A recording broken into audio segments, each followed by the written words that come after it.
G'day, welcome to the Mailbags preview show. We're just going to be taking a look at Sydney this week, but there's a pretty decent card. It's just unfortunate that we've been met with another forecast of rain there on Saturday.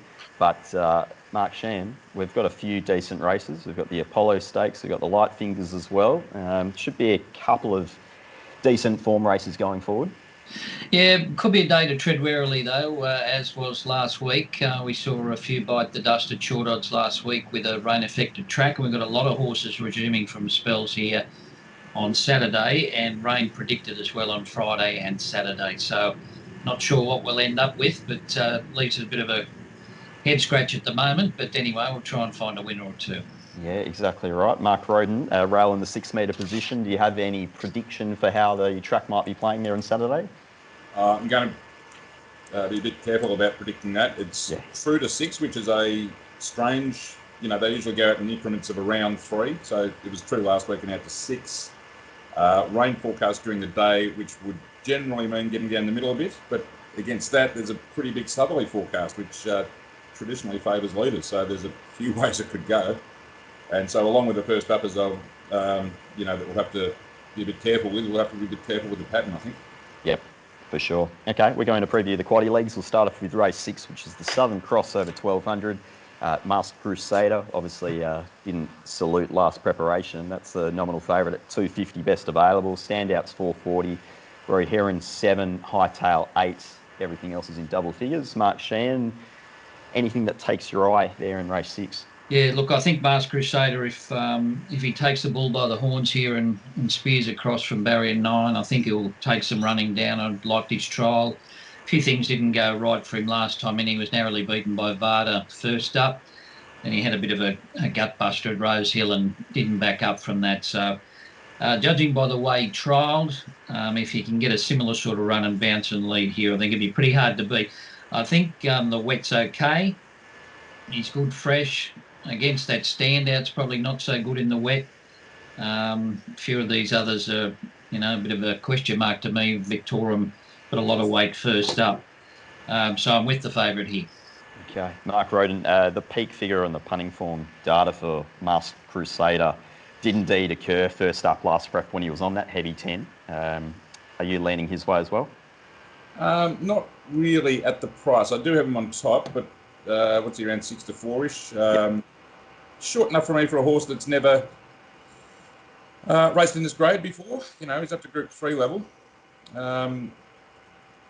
Just against a couple of tough sprinters who've been there and done that in this kind of grade, just at the price. I do have him on top, as I said. But I could entertain, not for huge bets, things like Rohiran. I hate Rohiran's racing style, but the outstanding turn of speed. He has won on heavy before. There's a bit of a school of thought that he's better on dry, but he's done it twice on heavy track, so I can't hide him in his by a long way. Hightail, who is certainly not as good a run as Rohiran up in Queensland, but has his best 1200 metre form puts him in it, and at a little bit of odds too. And just maybe having a complete dream. I think Albuman's going really well. I had him written off as gone, but both his runs this prep have been good enough to maybe not win this, but run a race at big odds. And I'll be interested to see what the yard report on Gemsong is. He's certainly well placed in this class. 1200 may be a bit short for him these days, and he may not be forward enough. So yeah, Masked Crusader on top, but a no for me at the current price. And be looking to bet around him, but not huge stakes, I wouldn't think. Okay. Race 7, the Apollo, is the Group 2 over 1400, and Very Elegant heads the market at 360 from Colding and Funstar at $5 a piece, Dreamforce 650. You've got Mugatoo at 8, and then Colette at $10. 50 Stars resumes here over the 1400 up in Sydney. Mark Shan, any of these impress you in the trials? Dreamforce has had 2 trials. His first trial pretty average, I thought. Second trial he beat up a very ordinary team, so was entitled to win that trial. Mugatoo trialled really well, as he does usually at Wyong. Got back and hit the line well. Very Elegant hasn't been asked to do much. Fun Stars trialled particularly well, I thought. They put her a bit closer to the speed in the trials, and she's gone quite well. So interesting race with the wet, if we get the wet. I was in Colding's corner originally, but if the rain comes, it certainly swings it around to horses like Very Elegant, Mugger2 and Fun Star and Colette. So, and personally, I didn't really want to be on those on the try. But, yeah, look, it's a bit of a trap race for me. As it stands, I'm on Colding. If the track remains around a 5 or a 6, if it gets any worse than that, I'd probably bail out. I'm just a bit worried with Very Elegant coming back from Melbourne Cup preparation. That's the only thing I've got against her. And the race was put on for a first up last time in, but she does eat the mud, doesn't she? Yep, indeed. Just in terms of that, is that more because racing over 3,200 last start, obviously she's had a spell since then, but horses can often race a little bit dour next preparation first up? Yeah, well, you've just got to see how they trial, I suppose. She hasn't been asked to do much in the trial, but it's something that she is coming off a different preparation, isn't she? She ran at 2 miles, so Caulfield Cup and then a 3,200 in the Melbourne Cup, so she's coming off a different prep.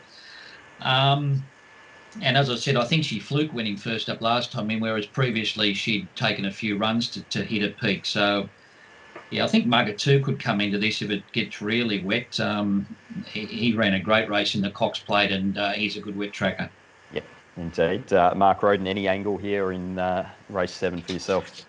Well, I'm going to be talking to Rob about this because he actually found Very Elegant first up last time in the spring when she won. So he'll have a very good line on it, I think. I'm not too concerned about 1,400 first up to her, despite running in the Melbourne Cup last time. Top class weight for age horses can and have done that previously. Quite a few Melbourne Cup winners. I know she didn't win it, but she ran very well in the Melbourne Cup. Quite a few Melbourne Cup winners have won the Ore Stakes first up in Melbourne over 1,400. Well, not quite a few, about 3, but it can be done. And if the rain comes, it's going to play right to her hands. That said, I'm not charging into 9 to 4, 5 to 2, 2 days out from the race without hearing what Rob has to say, because she could well be. I mean, she's got other targets. There's some very rich races for her later on in the autumn. She doesn't need to be wound up just yet, and so I'll be guided by Rob there.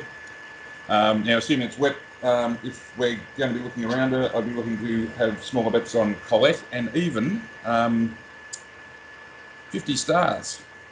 That's some good old wet form, and not a bad old horse. Don't know if the Dabinick Hayes and B. McDougall combination wins too many weight for age races, but we'll get a price. I was going to say, I don't think I've ever seen the combination. Anyway, we'll play on. But you mentioned Rob, and he does have a really good profile on not only the Wally Yard, but I think Very Elegant's probably the poster child for that combination over the last couple of years. And certainly since she switched stables, he's been really taken with the way that she's paraded, especially under the guidance of Waller. So we'll wait and see. It'll be very important on the day. Race 8 on the card is the Light Fingers over 1,200 for the 3-year-old fillies, the Group 2 as well. In terms of the markets, away games favourite around the 3.30 mark, 4.20 for Hungry Heart, and then you're out to $8 for Evangelic. Mark Shan, 3-year-old fillies. I guess we'll get a little bit of a guide again from the yard in this race, but do you have one that fits the bill at this stage? Yeah, look, a pretty tricky race to my eye. If the rain does come, I'm going to have something on Thermosphere just because she's had the run under a belt. Yep. I don't think there's a lot between a few of these mares, or these fillies, I should say. And she did close off okay there the other day. She's probably looking for a little bit further, but having said that, she's around the $8.59 mark with that run under a belt, as opposed to a few of these others going into it first up. Thought she had a chance in a very tough race. Not sure what to make of Hungry Heart. She's only ever won once at 1,200, and that was only with a field of 7, so I'm not sure where she'll get to. No real known wet form here. She finished about 5th or 6th in a Golden Slipper and just whacked away at the one pace. That was on wet ground, so that's her only run that I could find. Away game, her ratings have been a bit down on her 2-year-old season, so I'm just a little bit worried. She did have a busy time as a 2-year-old, just worried that she's back to that level. It was an okay run on the Gold Coast, but she looked to have every chance in the race. 5 each way for me at the value. Yep, certainly away game just on her first 2 figures, as you said, probably about 4 to 7 lengths off what she was recording as a 2-year-old, as you said. So, yeah, it does have a bit of improvement, but did win on a heavy track at Randwick over the 1200 last prep. Yeah, she did. Mark Roden, the 3-year-old fillies. Anything for yourself? I largely agree with Mark here. I thought the way game was too short. I wonder if the market's sort of zeroing in on her Percy Sykes win as a 2-year-old, which is the best figure I've got, and that was on soft ground. So I know they're predicting the weather and a bounce back to that sort of form, but I couldn't get her that short, no way. I have similar concerns with Hungry Heart, another one I'd want to speak to Rob about. The trials have been fine, but 1200 is short of the best trip. And I've landed on Thermosphere as well. So, you can get $9, $10. I really liked her run first up against, older males, things like Big Parade, pretty solid benchmark 88 class of race, that one. And yeah, the fitness as well. She'll do me at the price for sure. Also would like to speak to Rob about Sweet Reply, who I thought ran really well in the Sandown Guineas before a break. All her form last time in was on dry ground, but she's by Deep Field, which is a cracking wet breed. So, and she'll be, I expect, pretty big odds. So if I can get any sort of lead up Rob, I'd expect her as well. Okay. Sounds good push there for Thermosphere in the light fingers. Race 9, final race in the cards, 1300 benchmark 88. Subadar is favourite at $2.80. You've got Kingdom Come 7, and so is Academy, both around that $7 mark, and everything else is double figures in the field. Mark Sheen, anything in the last? Well, I found 3 horses here and none of them like the wet, so I'm in a bit of trouble. Look, I think Subadar's worst run was on a wet track. It was heavy, admittedly, against Quick Thinker at Rose Hill one day, so that's something to be a little bit concerned about. Thought Academy's going really well this time in. He's trialled since he ran and trialled particularly well, but I think he prefers the dry also. He was my pick originally, but seeing that forecast later this afternoon has sort of put a spanner in the works with him for me. I think the best wet trackers here are Poetic Charmer and Crystal Breeze. So if you're looking for wet trackers later in the day, they might be the one. At the moment, I'm going to stick with Academy if the track's holding up around a 5 or 6, but I'll probably lay Subadar if the track gets too wet. Okay, Mark Roden, how did you see the final race? Yeah, I don't know what to do here. It looked on paper when I first looked. A terrific race for Subadar. He was great first up a long break, but I know that the evidence is limited.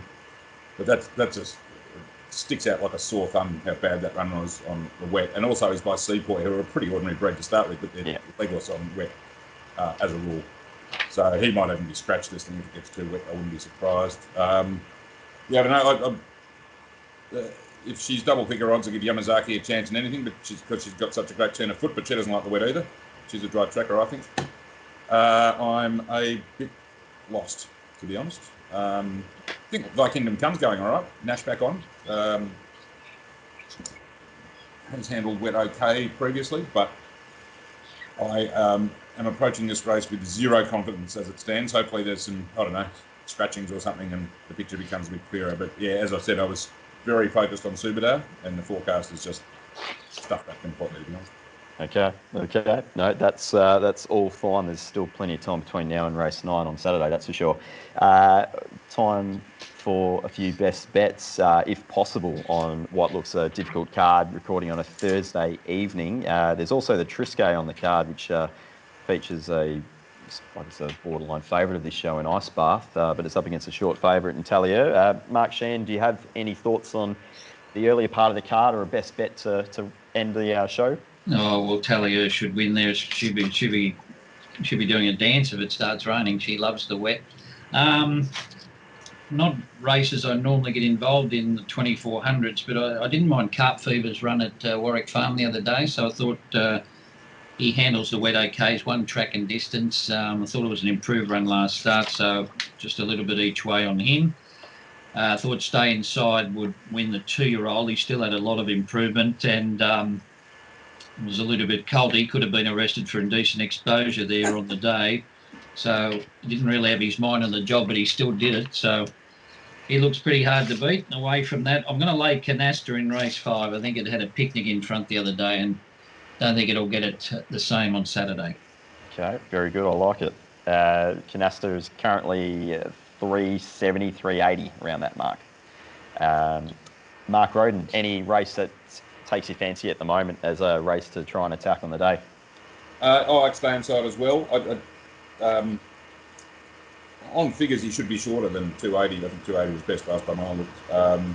I tend to try and get those second start 2-year-olds beaten off a high rating first up win, but that's when they're $1.50. If he comes back in that sort of form and nothing jumps out of the ground, he should just be too good. I'm giving in the highway Costas a chance at 20 to 1. That's my best value of the day.